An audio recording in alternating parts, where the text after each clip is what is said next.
Hello, 5th graders. Today we will be reading chapters 14 through 16 of Where the Mountain Meets the Moon. So we are going to get started on page 74. Chapter 14. Minley and the dragon had sat in the clearing and made camp for the night. As the sun fell and the moon rose, the dragon showed her how he could make sparks by scratching his claws against a stone, and they built a small campfire. As Minley and the dragon made no moves to go farther into the forest, the monkeys had quieted down, but they still watched. "There are plenty of peaches for all," Dragon said. "Those monkeys do not have to be so greedy." "Really?" Minley asked. "Yes," Dragon said. "The monkeys are so foolish. They just want more and more even when they do not need it. I have seen them refuse to let go of rotten mushrooms and fight over piles of mud." At those words, Milly sat up and her eyes flashed with quick thinking. Piles of mud.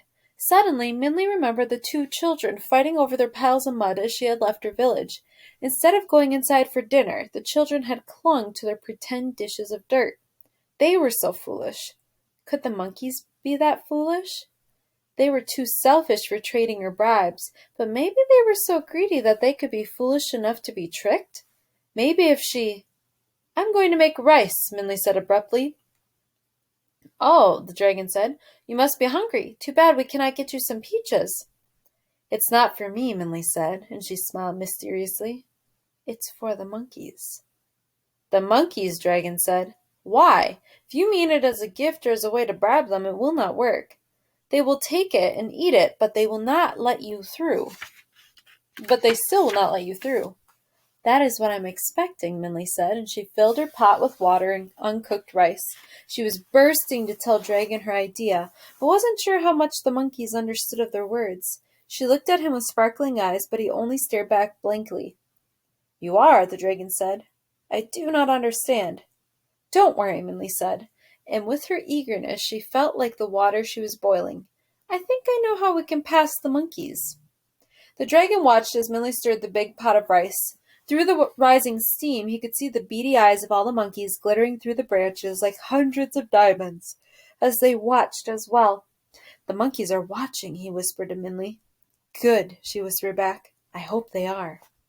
When the rice was done, the pot was overflowing with snowy white rice. It was so heavy that to take it off the fire to cool, she had to ask the dragon to move it for her. Minley had the dragon place it very close to the trees where the monkeys were watching. Then Minley tied her fishnet over the rice and pot. As Minley and the dragon turned away, they could hear the monkeys chattering. "That fishnet will not stop the monkeys from taking the rice," the dragon said. "It is tightly woven, but their hands will probably fit through."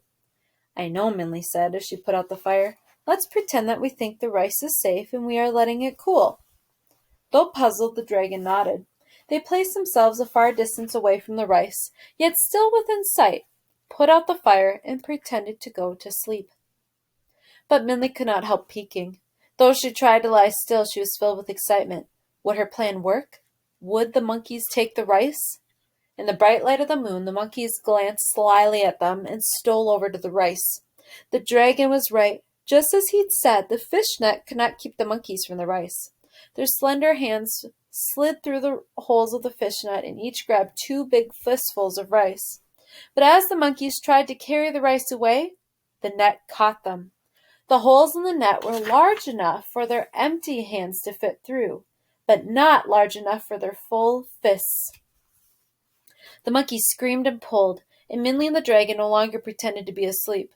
They couldn't help laughing as they watched the monkeys struggling to punch the air and each other with their trapped fists. Minley quickly packed her things, and the monkeys screeched and shrieked as they passed. The heavy pot of rice shook as the monkeys fought violently to get free, but the fishnet was strong and well woven, and since the monkeys were too greedy to let go of the rice, Minley and the dragon entered the peach grove and continued through the forest. So 5th grade, what was the monkeys' ultimate downfall? It was their greed. They weren't willing, once their empty hand, slid through the net, grabbed a handful of rice. When they tried to pull their hand out with the rice, because their hands were in a fist, it wouldn't fit through the holes. They were so greedy that they couldn't or wouldn't let go of the rice to go after Minley and Dragon. That's how greedy they were. So ultimately, it was their greed that prevented them from getting what they want. Chapter 15. Ma and Ba sat in front of a small fire that Ba had built. Their disappointment at not having found Minley forced them to admit their exhaustion, and they had slept under the canopy of tree branches during the day, leaving their silver goldfish as a guardian. By the time they'd awakened, it was late afternoon, but neither of them made any attempt to move. Neither spoke, but both knew they were unsure whether to go forward or go back. While the sun burst into multicolored flames on the horizon, its last wave goodbye before surrendering to the night, Ma handed Ba a bowl of rice porridge. Neither of them spoke as they ate, both thinking about the goldfish man's words. Should they let Minley try to change their fortune? Should they stop looking and, like the goldfish man said, trust her? Ba sighed. Trying to find Minley is like trying to find the paper of happiness, Ba said aloud to himself. What paper of happiness? A voice said. Ba looked sharply around. Who had said that? He looked at Ma, but she continued to stir her porridge, obviously unaware. Ba shook his head. Perhaps his weariness was making him imagine things. Tell the story, old man. She's listening, the voice spoke again. She won't admit it, but she wants to hear it too. 5th grade, where is this voice coming from? What do you think? Let's see. Ba looked around again. It seemed like the voice was coming from the goldfish? He looked closely at the bowl.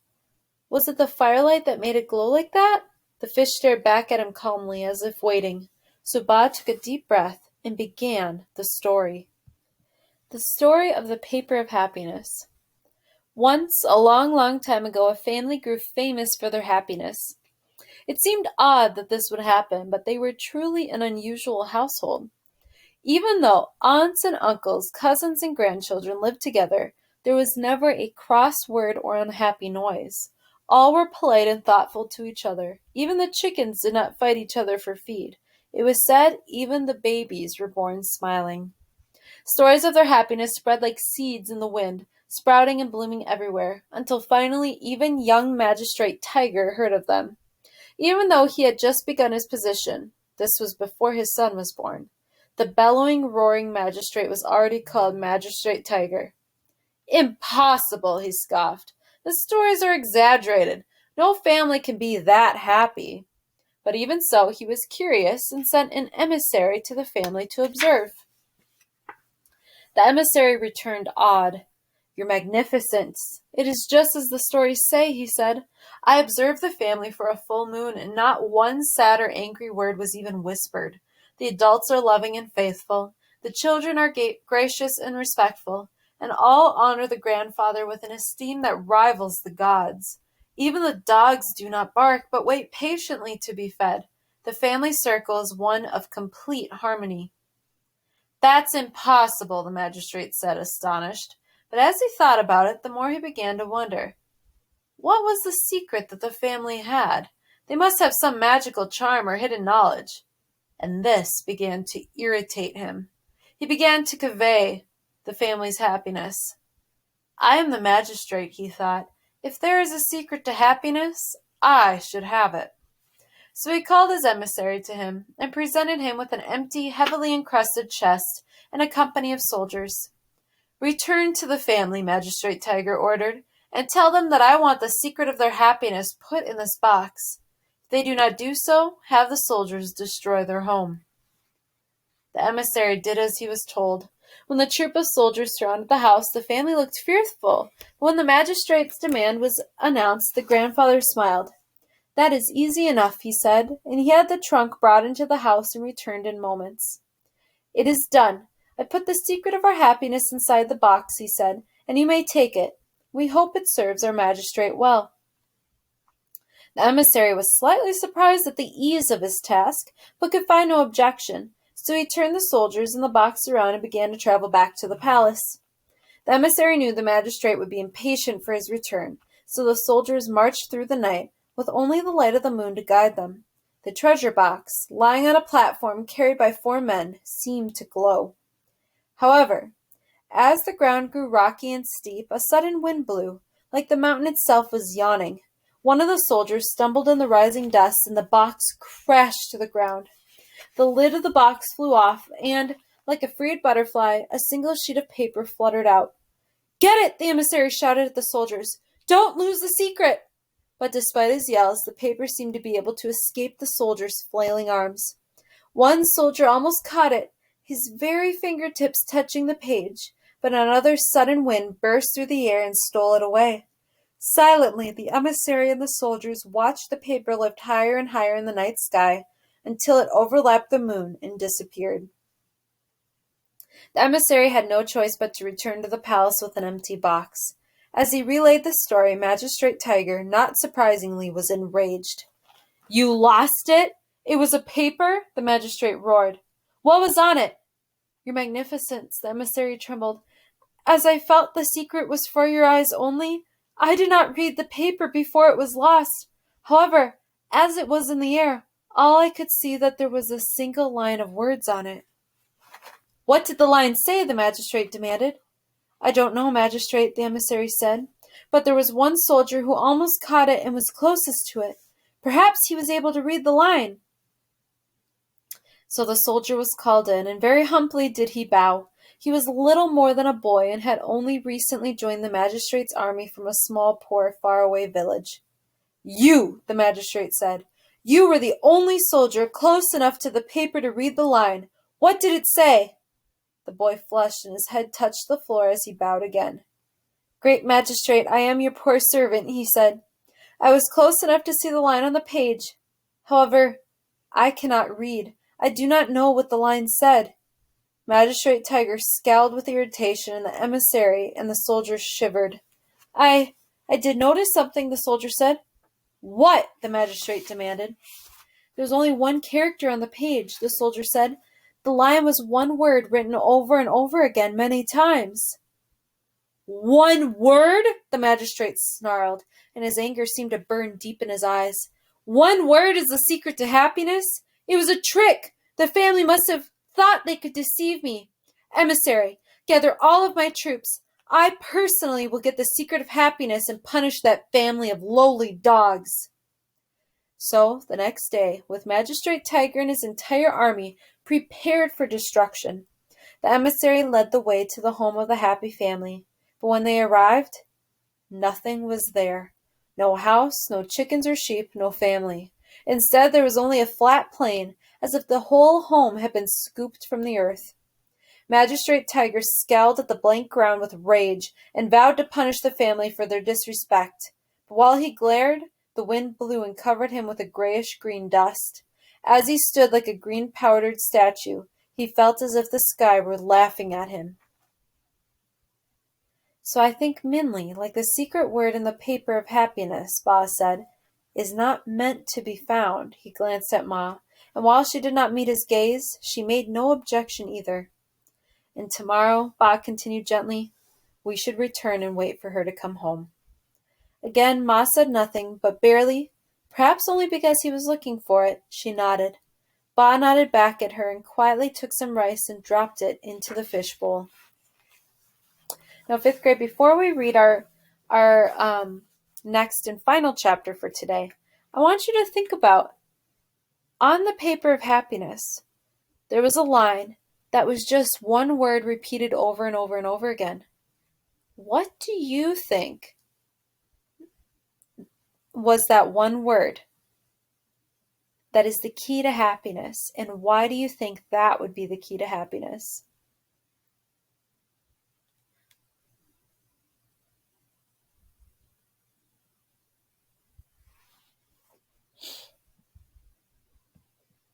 Did you have a chance to think about what you think is the one word that's the key to happiness? Well, I'm not going to tell you if we find out what that one word is in the book, but we might come back to the paper of happiness later. Chapter 16. Feasting on juicy peaches, Minley and the dragon walked through the woods for many days. At night, when the dragon slept, Minley missed Ma and Ba.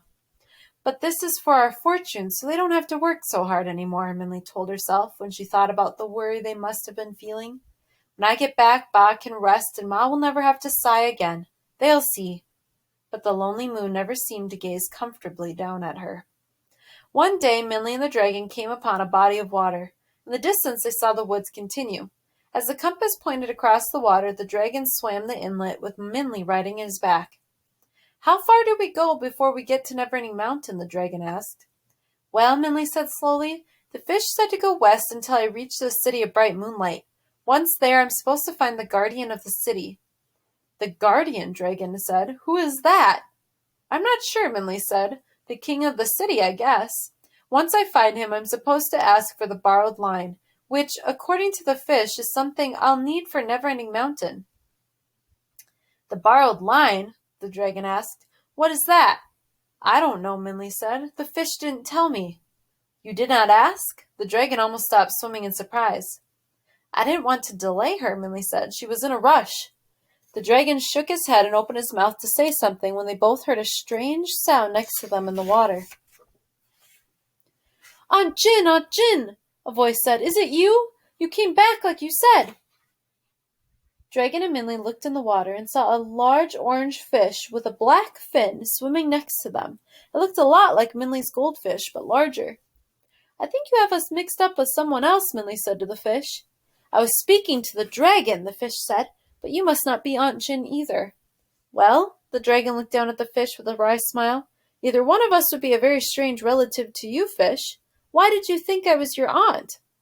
"Because Aunt Jin always said she would come back to show us that the Dragon Gate was real," the fish said. "What do you mean?" Minley asked. "Dragon Gate? What's that?" So 5th grade on page 91, that's actually an example of the Dragon Gate. The story of the Dragon Gate. Even though no fish has seen the Dragon Gate, we all know about it. Perhaps the story was told to us through the waves of water while we were eggs, or whispered to us by the roots of the lotus flowers. We all know that somewhere in one of the rivers of the land there is a great and powerful waterfall. It is so high and so vast that it is as if the water were gushing from a cut in the heavens. At the top of that waterfall, beyond anyone's view, is the Dragon Gate. The Dragon Gate is an entryway to the sky. It is old, so old that it's possible that the gray stone columns grew from the mountain it stands on. Wind and time have worn and smoothed the gate's tiered placards that barely show the old carvings of the 5-colored clouds of heaven. Above the placards are the tiled arches, the same color as the misty sky. 999 small dragon ornaments perch on the ridges of those tiled roofs. Each one is intricately formed to the smallest detail, and, even weathered as they are, the black pearl eyes still flash with a mysterious power. That is because these dragons are not mere decoration. They hold the secret to the Dragon Gate. For if ever a fish is able to swim up the waterfall and pass through the gate, the dragons will shake with power. As the fish goes through, its spirit enters the gate and bursts out of one of the ornaments, changing the fish into the form of a flying dragon. So the Dragon Gate transforms fish into dragons, a wish many of us hold deep in our hearts, the fish finished. None know who first told the story, or if it is even a story at all, but Aunt Jin was determined to find out. She said she was going to search all the rivers of the land for it, and if she found it, she'd come back here as a dragon to show us. That's why I thought you might be her. Did your aunt look like you? Minley asked. Orange with a black fin? Yes, the fish said, but much smaller, the size of a copper coin. It doesn't seem likely that a fish that small could swim up a waterfall, Dragon said. Even if she does find the right river, she might not be able to get to the gate. If there is a gate, Aunt Jin will find a way through it, the fish said. She's very wise. If you knew her, you'd understand. Maybe I do know her, Minley said softly, thinking hard about the goldfish she'd set free. Could it be that her goldfish, who had swum all the rivers except one, had been Jin searching for the Dragon Gate? If you are not Aunt Jin, the fish said to the dragon, interrupting Minley's thoughts, why are you swimming across the river? Why don't you just fly? He can't fly, Minley answered for the dragon, when she saw his discomfort. We are going to see the old man of the moon to ask him how to change that, but we have to cross the river to get to the city of bright moonlight first. Old man of the moon, the fish said. Good luck! Finding him will be harder than finding the Dragon Gate. Minley and the dragon looked at each other and shrugged. But the city of bright moonlight is just past the forest over there, the fish continued. Swim over to this side and you can see it in the distance. And, just as the fish said, Minley and the dragon saw the city. An enormous wall, like a giant patchwork curtain of stone, surrounded the thousands of houses of the city, and almost glowing with the splendor of its red columns and golden top, a palace stood up over the clusters of buildings in the far center, like a glorious boat floating above the waves of the scalloped rooftop tiles. Even from a distance, the city looked majestic. If you are stopping at the city of bright moonlight, the fish continued, I think Dragon here should probably try to stay hidden. People of bright moonlight might be shocked to see a real dragon. The last dragon sighted was about 100 years ago, and it destroyed the king's father's palace in a city in the east. They might not take too kindly to you. That is good to know, Minley said. It might be better if I go into the city by myself. Yes, the dragon agreed. I can hide at the edge of the forest and wait for you. They close the wall at night, the fish said, so if you are in the city at night, you'll have to stay until morning. Do not worry, Dragon said to Minley. I will wait. Well, you're almost to land, the fish said, so I'll leave you. If you ever see another dragon, find out if it's my Aunt Jin. Hope you get to meet the old man of the moon. Good luck. Minley and Dragon watched the fish swim away. Then they made their way to the land of the city of bright moonlight. Now, 5th grade, we have some connections already appearing. Do you think the goldfish that Minley had is this fish's Aunt Jin?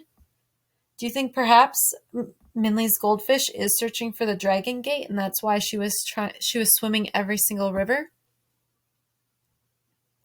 And the goldfish in the river also mentioned that the city of bright moonlight may not like dragon too much, because the last time the citizens saw a dragon, it was a dragon who destroyed the palace of the current king's father, or the current emperor's father. Does that relate to a story we've heard already? Nice work today, 5th grade.